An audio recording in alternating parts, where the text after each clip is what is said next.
Guys, what's going on? Welcome to Serial at Midnight. My name is Heath, and I am joined by a producer, a director, MVD Rewind Collection.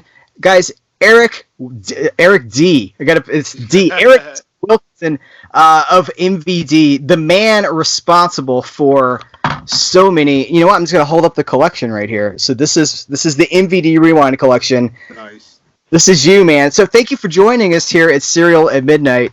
It's great to be here. Man, I don't even know where to start. Okay, so I guess we should. Is this a good place to start? Okay, it is a good place to start because at about the time I made that with my brother. It was about the same time I started collecting movies. By then, I was living at a video store, and yeah, man, summer 1988, I rented a camcorder from Errol's Video, and I made the violence movie with a camcorder, my brother, and his best friend. So yeah, I didn't really say what it was. For people who are watching this who aren't familiar with the violence movie, it's you and your brother made a horror movie at your house. I mean, you're in the pool, you're climbing the side of the house. What you achieved is actually, it's because it is so genuine. You know what I mean? That's what people are connecting with. They connect with the it's not ironic or anything like that. It's just these kids that love horror.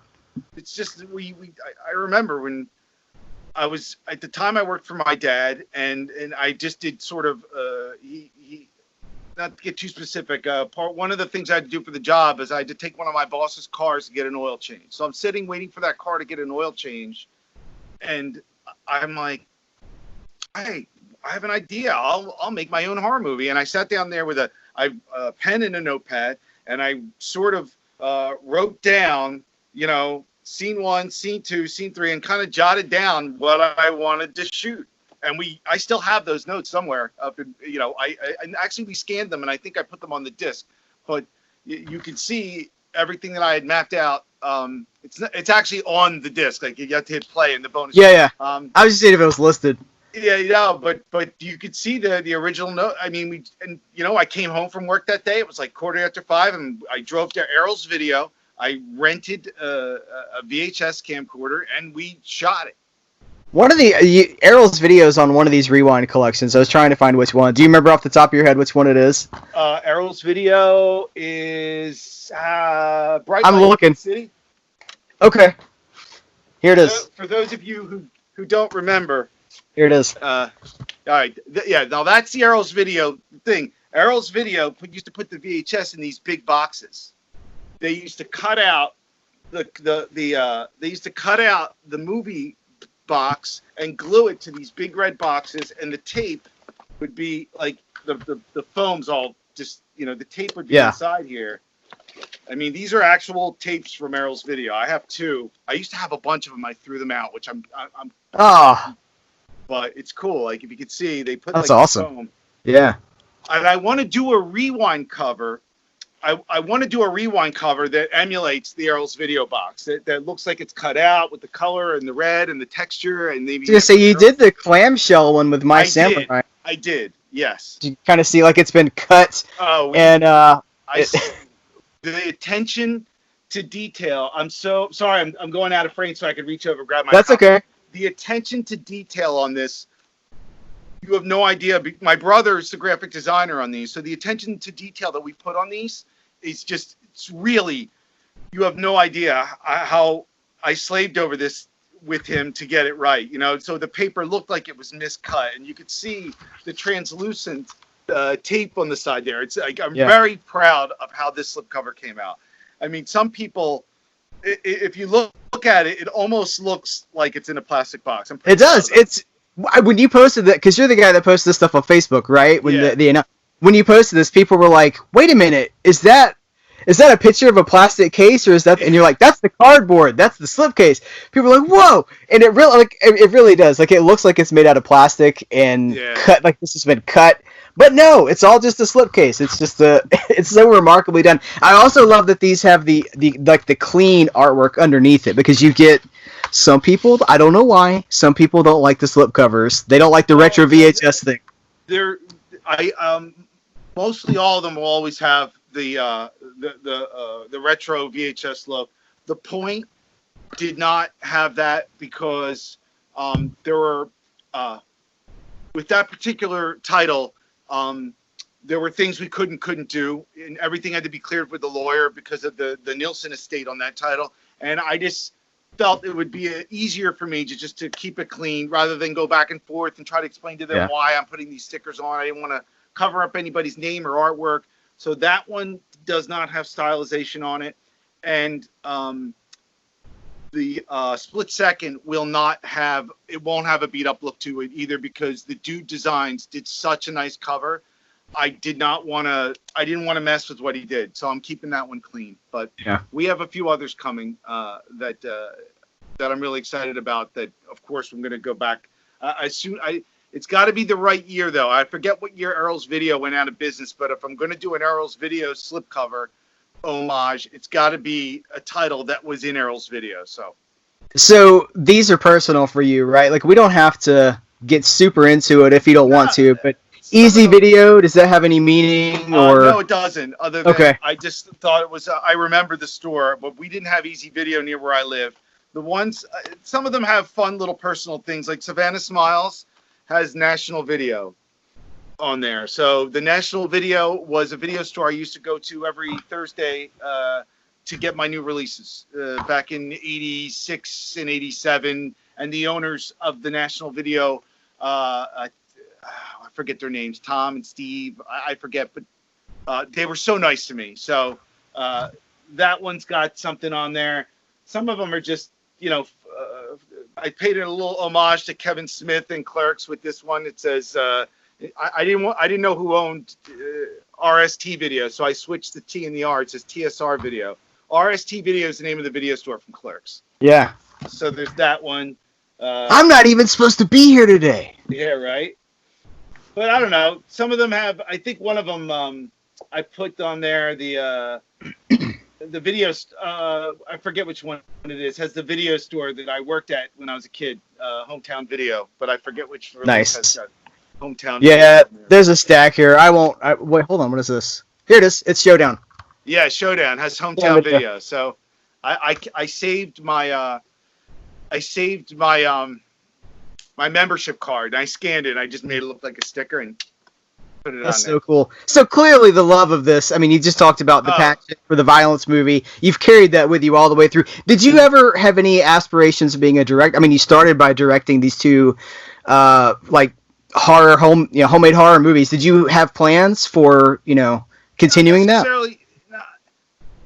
No, a director, no. I realized that I don't know if I'm skilled enough as a director. I felt like I was a better producer. I was very good at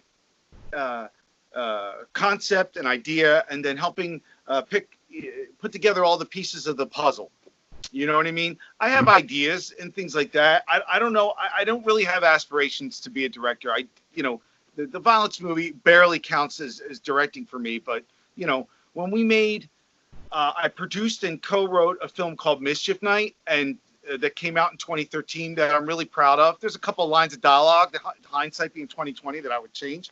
But I really love. It's a fun horror movie, and if you watch the violence movie and you watch Mischief Night, you'll see a lot of similarities. Mischief Night is a much bigger budgeted violence movie. And it's great too. The actress too, Noelle Coet. Am I saying that name? And she's good. She's really good. I don't know if she went on to do any what stuff she went on to do anything after that, but man, she killed it in the audition, and we were like, this is our lead. Yeah, she's amazing. You also produced the Man from Earth. Well, there's two of those. Did you do both of those as well as the Holocene? Yeah, I produced the first one from 2007, which arguably is my most successful film to date. And then we did a sequel that came out 2 years ago, which I co-wrote. I wrote, helped with this. I co-wrote the story. I didn't write the script. But I co-wrote the story and produced. So yeah. So you found the niche. So not necessarily directing. How do you move into producing? Like, how did you get there? How did that happen? Is it too long of a story? Honestly, I had been working in the home. I eventually I found my way working in the home entertainment industry. And the truth be told, I wanted to get free movies. I mean, that was my motivation. It wasn't the money. It was That's the collector. At one point, the owners of the National Video that I would go get my new releases every Thursday, because Thursday was new release day back in the 80s, they started giving me screeners and asking me to help them choose what to buy, which was just awesome. Yeah. And I'm like, this is free? And I'm like, yeah. I'm like, I don't have to pay you. I'm like, how do you make any money? He's like, oh, no, we get these for free from the distributor. And then a light bulb went off in my head. So I knew at one point in the, by 1987, 88, I knew at that point that I wanted to work in the home video business to get free movies. So my career took me to, I was working at MGM Home Entertainment in the sales division, and sold a lot of movies. And when you're in sales and you sell a lot of movies, you see not only the big hits that came through that sold, but also a lot of direct-to-video stuff was coming through, and it was selling. And you see the numbers, the kind of units they were moving. Yeah. And this was the early 2000s, so DVDs were just huge.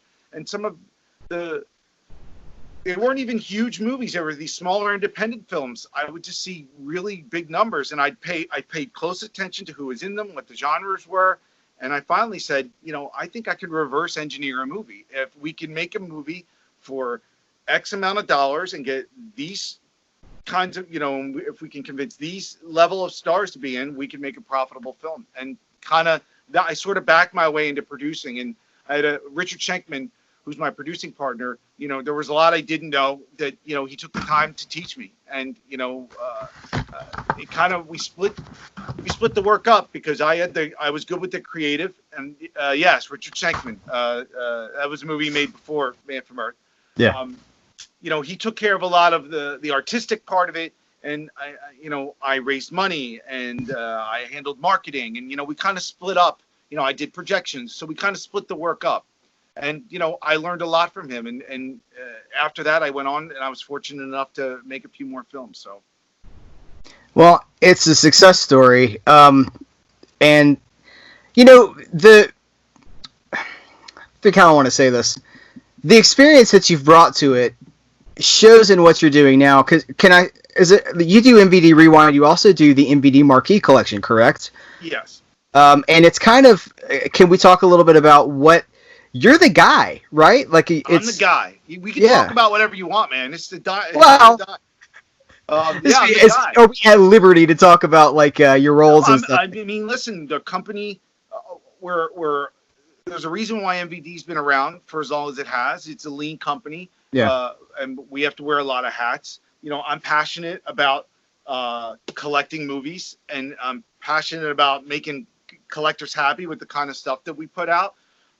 So I'm the guy, and it's not enough for me just to do the acquisition for the film. If I'm going to pick up a movie, I'm going to make sure that when we put out, it's something that I would put my hard-earned money down to buy. Yeah. So I make it the way I would want it. I make these look the way, as a collector myself. I'm like, I think that would be cool. I would totally buy that if I didn't sell it myself. So, as proof of that, just today, I'm going to date this video, but today there was a post, I think it was today, that Damme, there's a forthcoming release of Damme, and you have posted that it doesn't, it's been remastered, it's been rescanned, but it doesn't look as good as I want it to look, so we have funded another scan. Yeah, I mean, we got and that one went pretty far into the process. We got all the way to the check disc.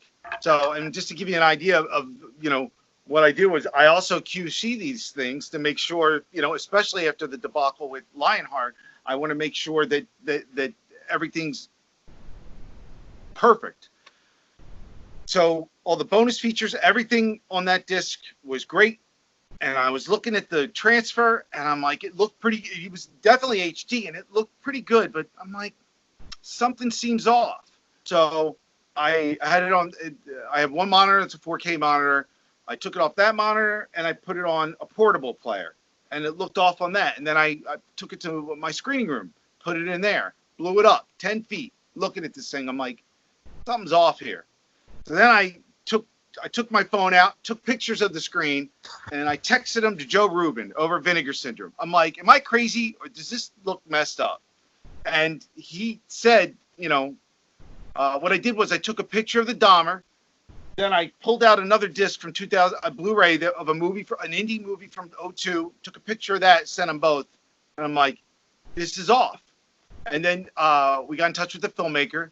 He explained what his transfer process was because the filmmaker had overseen it. And I think there were a few things, mistakes were made during his transfer, and we just decided that we were going to go back and retransfer this thing. So we went back, did a brand new.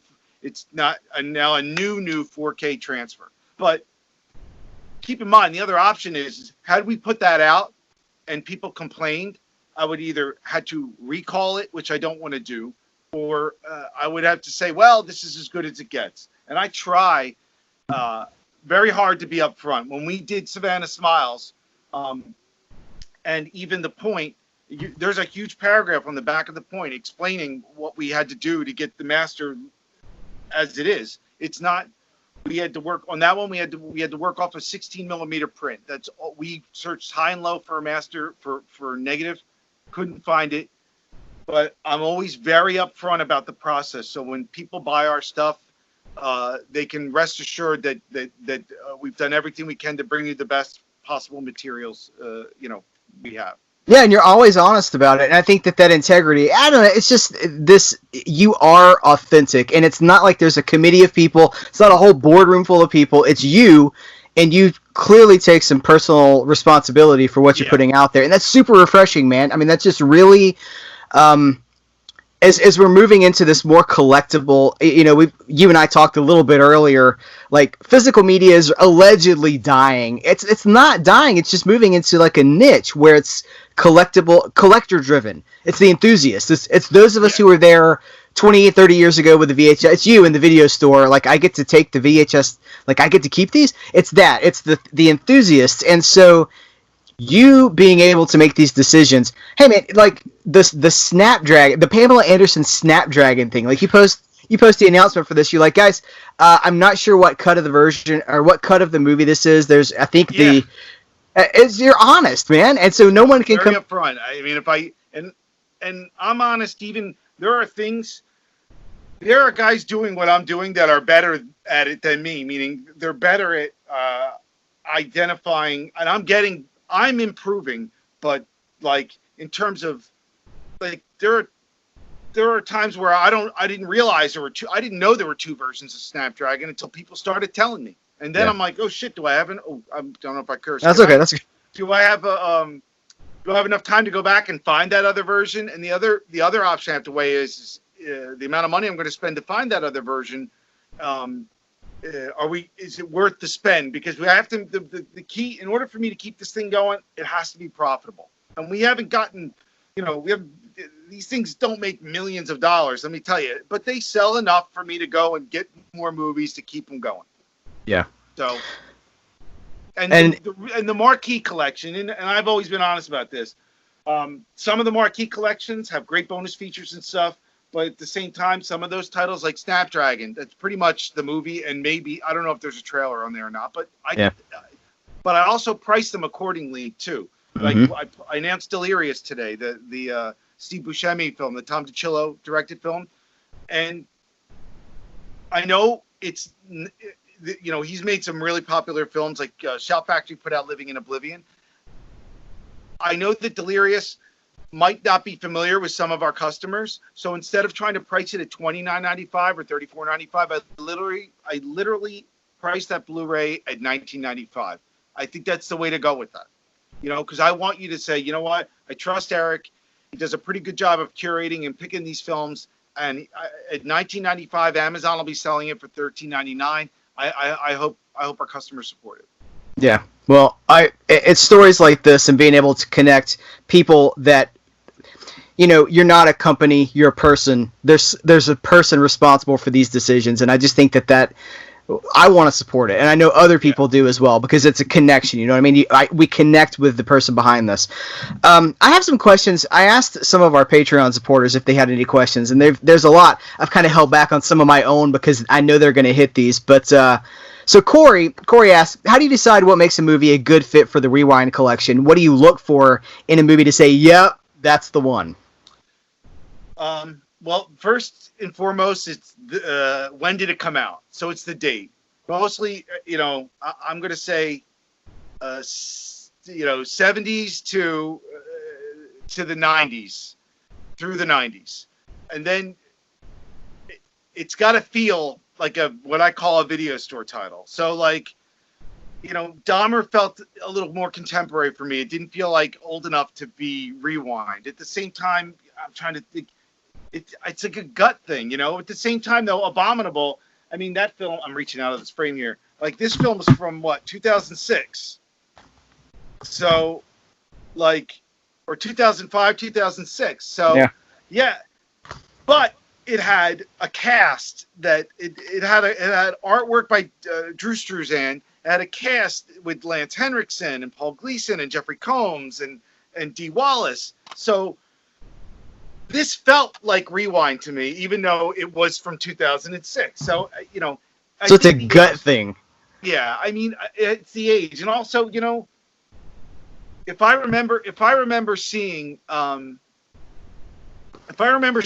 the shelf at a video store when I was a kid, then also, that has something to do with it. So, I know there were blockbusters and stuff in the early to the mid 2000s, but some of those titles, might feel a little too new, and that's why I put them in the Marquee Collection. Makes sense. Okay, Will wants to know, is there one particular special feature? By the way, you produce pretty much all of the special features for these, right? Yes, it's me and say again, thank God, Richard Shankman, in between him making films and writing and his day job, he helps me produce these wonderful documentaries. So they're huge. Yes. Yeah, we haven't even talked about that. I have failed. Credit for that. Richard Shankman, look him up on IMDb. He should get credit for those. He produces these amazing documentaries, some of which are longer than the movies. Richard Shankman, the director. Yes, of The Man from Earth and Went to Coney Island and Man from Earth 2. But yeah, some of these special features are longer. They're as long as the movies themselves. Or longer. Some cases longer. Okay.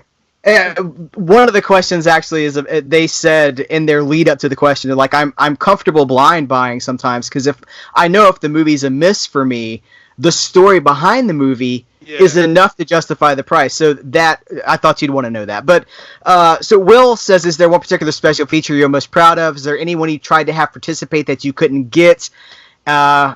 And then they follow up. Do you take suggestions for releases? It sounds like it's so personal. I always Maybe take suggestions for releases. The problem is can I get them? You know what I mean? Like if Warner Brothers owns it, we don't have a deal with Warner. So, God, what am I most proud of? My God, it's outside of the violence movie. I'll say this: my greatest achievement, I think, in the releases we've done so far, is getting Jean-Claude Van Damme to participate in not one but two of our releases. And now, if you look at any of his older films, they have lots of nice. Some of them have a lot of great bonus features, but they don't have Van Damme. So the fact that we got Van Damme, it's probably one of the things I'm most proud of. That he took the time and sit down to tell the stories and let us film it and include it on the disc. I'm grateful. And he's like sitting at his kitchen table with I think he's got like a Tintin, like an Adventures of Tintin coffee mug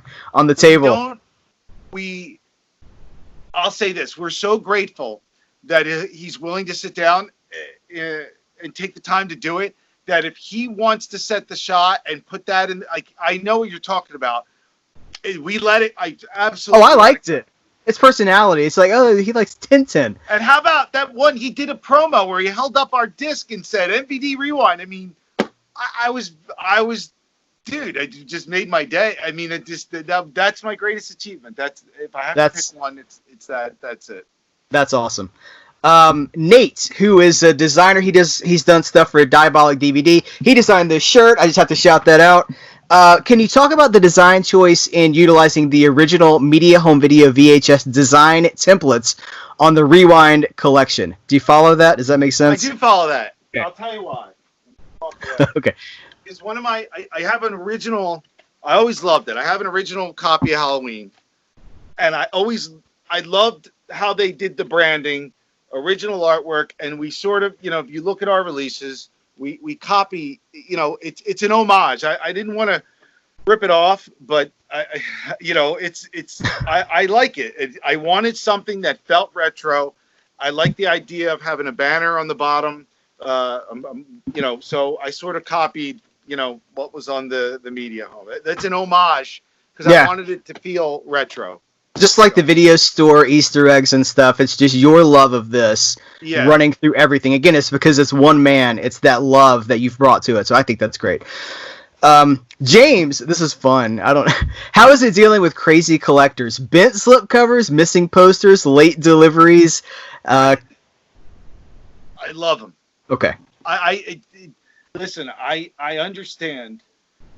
Like, first of all, I want to make sure that everyone gets what they pay for. So if I know that a slip's gone out of print or we've run out of them, I'll go on and put a post and make sure I let people know that. At the same time, especially with the Lionheart, there were a lot of questions and concerns and complaints, and if people that follow the brand and follow us on Facebook, they know I'm sometimes slow to get back to them, but I try to answer every question. I try to like and return and answer all the comments on the posts. I really go out of my way to try to do that. I mean, if anything, I would say that my biggest influence on being that way is probably Kevin Smith and watching how he interacts with his fans. And I'm not comparing myself to Kevin Smith. He's, Kevin Smith. I bow down to him. But he's built a really strong fan base by being very personable, answering questions, and being one-on-one with them. And I try to take that same approach. Yeah, that's great. Yeah, I mean, listen, I'm one of them. I don't want that to ever. I definitely want the people that buy our stuff to know that somebody just like them is overseeing this. So when they buy that, they're buying something that they know like a collector is going to like. We see the disconnect, right? And we won't name companies, but we, as collectors, we can see the companies that aren't connected with their base, the decisions that they make. You're like, why are you not doing this? So again, that's really. We talked about, and I'll bring it up here. I was thrilled that Paramount. I'm jealous almost. I love their packaging. I love they're doing those slip covers that open up with the poster. I love that they're doing these catalog re-releases. But, the disconnect there is they're leaving off all the legend features. So they don't realize that, like, I'm not going to rebuy Pretty in Pink. Why? Because I think the Blu-ray looks good enough that I have. And it's leaving off features that mean I can't get rid of my other one. So, I'm limited on space here. Yeah. So, Paramount, if you're listening, you want me to buy your stuff, you put out a new disc. And just like ours, man, I made sure. Like, even with Abominable, use it as example. When we put Abominable out, Ryan Schifrin, the director, had gone in, and there were a couple of effect shots that he just could not stand, that he wanted to tweak digitally. And the moment he told me he was doing that, I said to him, that's fine, but then I'm going to make sure that we put at least a standard def version of the untouched original version of the film on this disc, because I don't want a collector that bought the Anchor Bay DVD to feel like they have to keep that disc because that version's slightly different than this version. And even with Delirious, there was a lot of back and forth between me and Tom DiCillo because he made a director's cut of the film. Same running time, but it's slightly different. And he did not want to include the theatrical version. And I pushed hard for him. I said, look, let me put the standard def of the theatrical version as a bonus feature. So if anybody that bought your DVD when it was a Peace Arch disc, they can get rid of it and feel comfortable when they rebuy it that they're getting everything that they already have plus the new stuff as well. So, I think it's important that the people that are in charge of the decisions and making discs for collectors, that they're listening to the things that the collectors want, and they're just giving them what they want. Thank you for that. I mean, I really just if no, I don't know how many people say thank you, but thank you for that. That really means You're a lot. welcome, man. You gave me a good lead in for the next question because you mentioned both Kevin Smith and Abominable, and this question comes from Josh, who used to write for Kevin Smith's movie poop shoot site, and has also written a review for Abominable for SerialAtMidnight.com, and it's one of our highest. It has more views. I mean, it's super high up on our I on love our Abominable. I love it. yeah, man. So he wants to know how do you approach the supplements? Are they a deciding factor in licensing or passing on a movie if you don't think you can get cooperation from the filmmakers versus if you think they can offer a more robust experience for the collector? Well, listen, there are some movies that I pick up, like when we put for Marquee Collection, when we picked up Wind Talkers. Like with this film, there were hours and hours of bonus material. So with this film, I knew the problem with this was MGM never married everything into one set. So when we picked this up, I wanted to do a better codec on the transfer because I had a pretty decent transfer, but I wanted to put all the special features so you could get rid of the 3-disc DVD set and the other Blu-ray. Like, so I don't let the availability of bonus features decide whether or not I'll take a movie. If there's a movie that I want to put on Rewind and I maybe can't get enough bonus features for, I'll either put it on the Marquee Collection, maybe put a trailer. Like you'll notice some of the Marquee titles don't have a lot of features if I can't get them, or I'll do what I did with the Bolo Young double feature, which we were going to hire Bolo Young. We went after Bolo Young, and I completely understand it wasn't the investment it would have taken to make bonus features for that outweighed the amount of projected sales on that. So I had to make a decision. Do I release I didn't want to put them in the Rewind Collection without bonus features, but I thought, well, I'll put 2 movies on one day. I'll put a BD50 with 2 movies, which fit comfortably on there because they're both, at or under 90 minutes. And I'll bargain price it. So we kind of did that with the Nemesis sequel trilogy. We priced it at $24.95 for 3 movies, and it sold great. And so while the Bolo Young films lack bonus features, you're getting 2 movies for the price of 1. Bonus features don't drive a decision whether or not I want to pick up a title. If I like the movie, I'll pick it up and figure it out later. If I can get bonus features, great. If I can't, I'll figure something out. Then I start looking, for electronic press kits or photo galleries, just anything. So one thing I'm not big on is commentaries. I don't know if you noticed that. I don't do a lot of commentaries. So we have 2 questions left. They're kind of a piece, but I'm going to insert my own here, and we'll go out on those because that's a good place to end it. But my question is, because I don't know when I'll get a chance to ask something like this again. Horror. You are a horror fan. You began in horror. But when it comes to the collectible market, what we're talking about, home media, horror tends to lead. And sometimes I get frustrated with this because there are so many labels that lead with horror at the expense of other things. Lucio Fulci, his horror stuff's everywhere, but he made other kinds of movies that maybe we'll never get to see in America just because because the American companies lead with horror. Why do you think that is as a horror creator and as a producer of what we're talking about?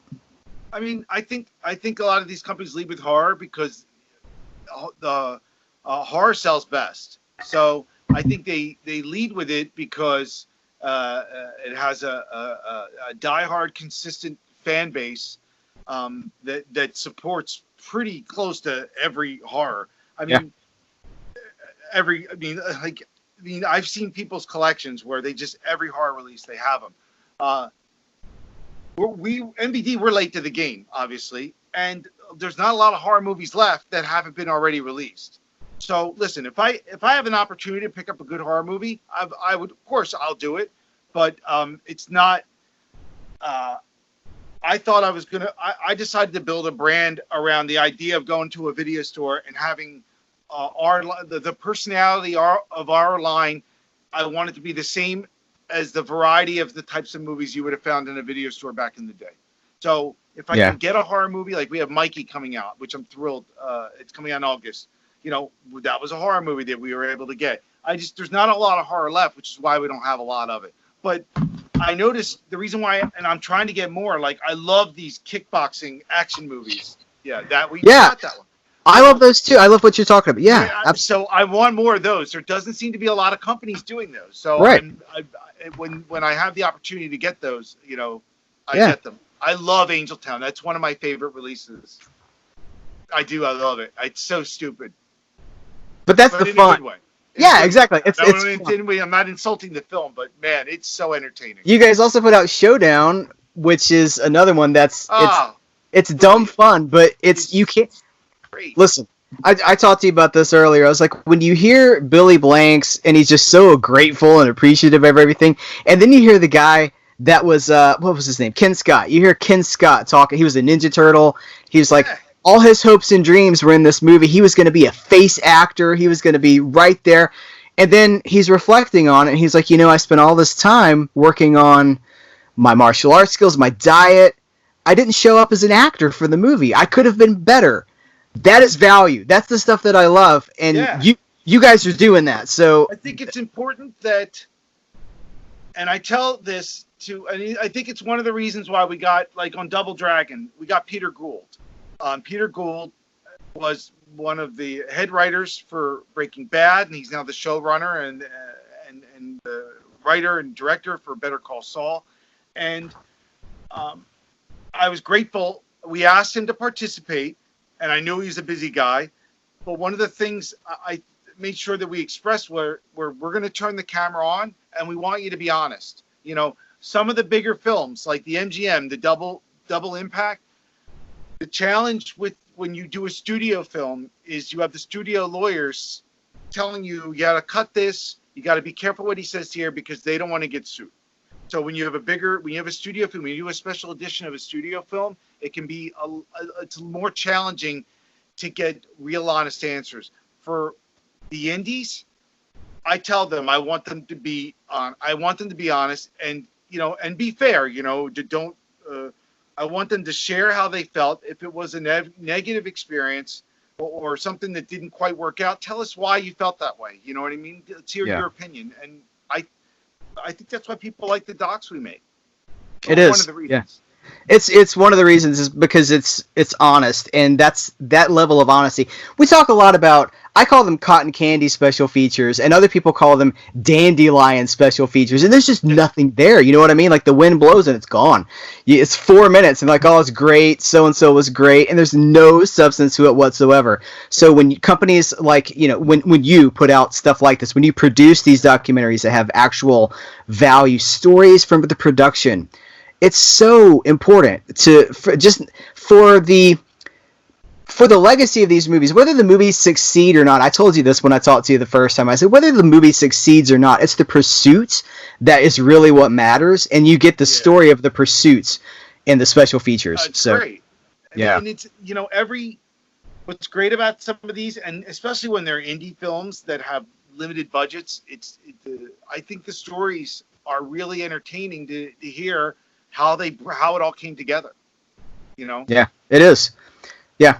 Okay, these are the last two questions. I'm going to ask them together because they're kind of a piece. They're both about the market. This is also from Josh, the Kevin Smith movie poop shoot IDW writer, I have to say. We've seen changes in the market with regard to retail store space, also the decline in print media publications. Has the change in the landscape impacted how you try to reach and expand the audience? And then Jamie also asks, with people being home more, have you seen an increase in sales? And do you see a potential boom for physical media as people realize that many films cannot be streamed? So the market is changing. Print is dead. Stores are closed. Is it changing how things are done, how they're being sold? Well, I'd say that despite the pandemic and people being at home, for the most part, I would say that sales have been consistent. We definitely saw an uptick in streaming, obviously, not just our company, but every company, because people are, MVD did a couple of direct-to-consumer sales early on during the quarantine, and they did phenomenally well. And I think part of the reason was not only because it had good pricing, but also I think people were stocking up on some titles maybe they hadn't seen or wanted to watch that because they knew they were going to be home for a long time. So, I guess that's the answer to one of your questions. I think sales have remained consistent despite the lack of retail stores being open, and also there's not a lot of retail. Best Buy doesn't. I try to pitch Best Buy to carry these. Best Buy doesn't carry these. So when Best Buy closed their stores or did curbside service, didn't affect us because we don't have stuff in there. We put we have a couple of titles that we sell into Walmart, but I don't put the Rewind Collection in Walmart. I want people. Part of the reason why I don't put it in Walmart is Walmart wants everything dirt cheap, and I know that some of these titles have $40 suggested retail prices, and people are making investments in this, and I'm not dropping the price to these to $4.99 just so I can sell a shit ton of it in Walmart. So you want to buy Lionheart in Walmart? I have a double feature. We took a DVD 9 and we put 2 movies on one disc with no features. You could buy that at Walmart for $5 if you want, but collectors aren't buying that. That's disposable entertainment for somebody that wants to watch it once or twice, and maybe they take it to a pawn shop. I don't know. Do you recommend consumers buy from any particular outlet through MVD? Listen, the number one, Amazon seems to be a top place for our consumers like to buy our product, but Diabolic, Grindhouse, Edward R. Hamilton, I'm a firm. I'm a supporter of indie retail. So, not that I don't like I buy movies from Amazon all the time, but I spread it around. I buy from Jesse at Diabolic. I buy from Edward R. Hamilton probably twice a month because every time new titles go up there, I'm loading up, man. I don't know if you buy me too. Me. Yeah, absolutely. Yeah. I just bought Hotel Mumbai from him. If you got to watch that movie was awesome. Awesome. Watch it the other night. Write it down. Hotel Mumbai. They get a bunch of out-of-print stuff, too. Yeah, he does. He gets some good stuff. Just had a bunch of Code Red stuff that had gone out of print, or it had gotten impossible to find. They had it, so highly recommended. Okay, well, this is great. I thank you for taking the time to talk to us about this. Clearly, the future of physical media is in wonderful, loving, caring hands. I'm so excited about what you guys are doing. I'm so excited about the titles that you continue to announce and the love that you put into them. So again, thank you for taking the time. Thank you for what you've done through this line. You're welcome. Thanks for your support and giving me a platform for me to plug our stuff and spend 20 minutes talking about the violence movie. I hope you're going to edit that down a little bit. I don't know. I love the violence movie, and it's a cool story because it's kind of like a local boy fan makes good, look what you did. Look what you created. Listen, it's so cool. It's so cool that literally I filmed it's not my childhood, but for people to buy that, it just, I find it mind boggling because it looks like shit, but I don't know. It's fun to watch. No, it's a ton of fun. When I watch it, it's just like I'm smiling because again, it's the love, it's the passion, it's what we all pretended to do, but you filmed it and I did. You made this thing. I don't know. I just love when people take their passion and they make something. Eric, where can people follow you? Where do you want them to follow MVD? I mean, you can follow the MVD on Facebook. It's facebook.com/MVD Rewind Collection, and then we have. On Facebook, MVD Collectors Brands. If you want to follow me, I'm on Twitter. My handle is Indie Producer. That's INDEE Producer. My personal Facebook page is not public, but I don't know. Those are the 3 places. And of course, MVD itself has pages on Instagram, Facebook. Pictures of our stuff and put it up there. Mine look like crap usually. Awesome. Okay, well, thank you again. I really appreciate it on behalf of the audience and the viewers, because I know they'll appreciate it too. So thank you again for taking the time. And guys, thank you for watching this video. So take care, and until next time, we will catch you later.